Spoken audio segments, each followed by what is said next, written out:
It's an honor to be joined by men. Welcome to Culture Screen, where we analyze culture. In this episode, we are summarizing the 7th episode from Season 6 of the Sopranos series titled Luxury Lounge. The episode first aired on April 23rd, 2006. In the beginning, we see the New York and New Jersey mob crews are celebrating that Bert Gervasi and Gary Cecchino are now made men.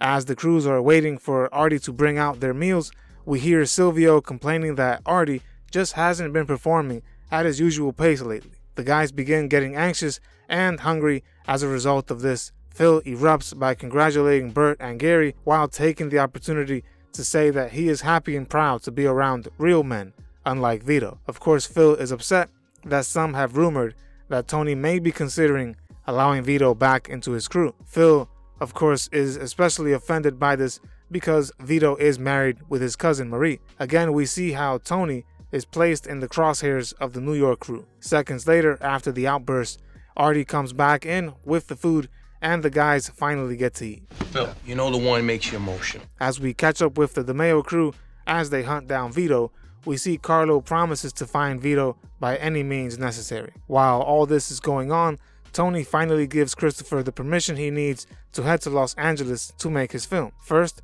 Christopher meets up with Little Carmine. The two of them try to convince Ben Kingsley to play the starring role in their mafia/slasher film. After they speak to Ben for the first time, they head to a luxury lounge event where Christopher learns that movie stars receive free merchandise from top-notch brands as a way of using them for marketing. Similar to today, how influencers market brands to potential consumers, Chris learns that companies give artists free products in order to promote the products. The companies expect the artists will wear what they give them to award shows and in their daily lives. When Christopher asks Ben if he can go with him to the next luxury lounge event, Ben tells him that one of his employees sets up those events far in advance for him and he refuses to bring Chris with him. Eventually, Little Carmine and Christopher end up annoying Ben so much that he eventually ends up turning down their role altogether. In the end, as a way of making some money on the trip, Christopher ends up robbing Lorraine Bacall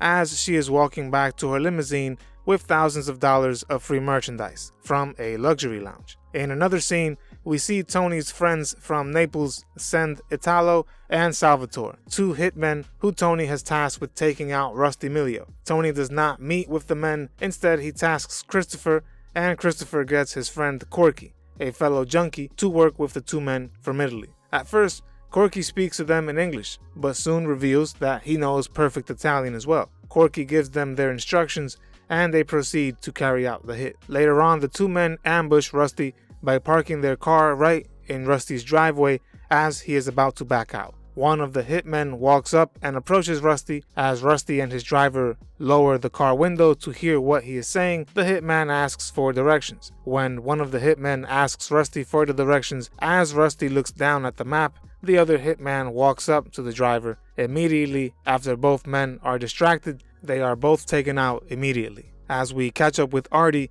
we learn that his business is no longer doing so well. His restaurant business is slowly declining. Some of the reasons for this decline are competition and bad management. A chef named Giovanni has set up a restaurant that rivals Artie's, and this is cutting into Artie's profits. Charmaine also tries warning Artie that he talks to the customers way too much. Rather than allowing customers to enjoy their time together, Artie spends far too much time speaking to them rather than managing the kitchen and improving his craft. All of these factors are beginning to hurt Nuovo Vesuvio's financially.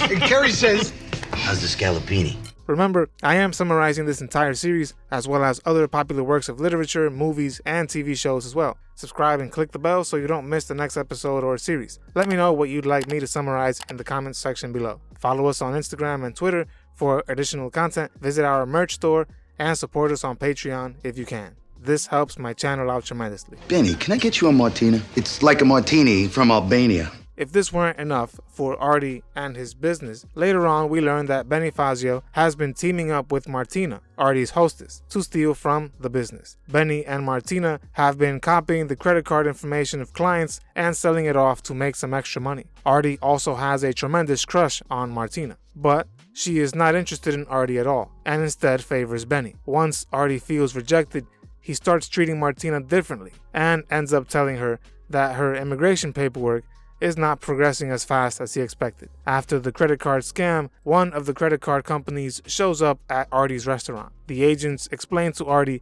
that they will have to close down his ability to use their brand of credit cards. This impacts Artie financially and makes his situation even worse. Artie and Charmaine decide to meet with their staff as a way of finding out which employee has been stealing from them. When no one comes forth, Artie erupts into a rage and storms off, leaving Charmaine embarrassed and alone to open the restaurant. Artie finally finds out who has been stealing the credit card information of his clients from Sandy, one of his employees. Sandy tells Artie that Martina was parading around showing off her designer shoes. Sandy claims that there is no way Martina could afford those shoes on her current salary alone. When Artie goes to confront Martina, she confesses to working with Benny to steal the credit card information immediately. Artie then fires Martina. You think that doesn't go in your permanent record? Afterwards, Artie follows up on the scam by going up to Benny's house.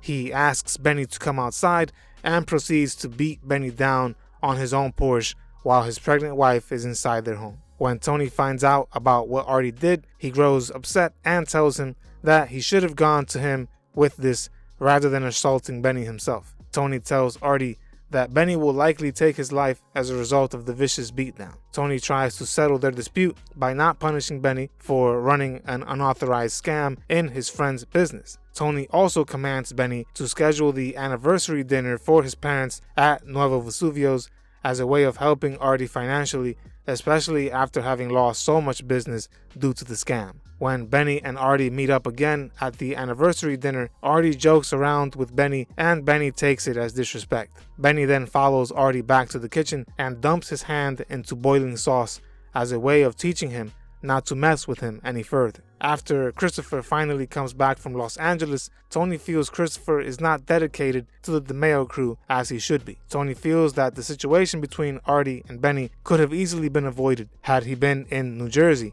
instead of playing away games in Los Angeles. Tony ends up giving Artie some much needed advice. Tony reminds Artie that he needs to focus on his craft of cooking and running a business. Artie listens to Tony, and in the second to last scene, we see Artie cooking up the rabbit he took out in his backyard for two clients who walk in as he is closing up the restaurant. Artie wants to close, but knows that he has to push himself in order to make sure his restaurant can survive financially. Artie pulls out his grandfather's old cookbook and prepares a dish the guests are sure to love. In the final scene, we see Italo and Salvatore are on their plane ride back to Italy. The two men are happy, and we see them showing each other the material gifts they are bringing back with them to Italy. You agreed to this in the hospital. Christopher was in a coma. That was episode number 72, titled Luxury Lounge. To watch the next or previous episode summary, click on the link in the description or at the end of this video. In the description, you will also find additional links for supporting our channel. See you on the next episode.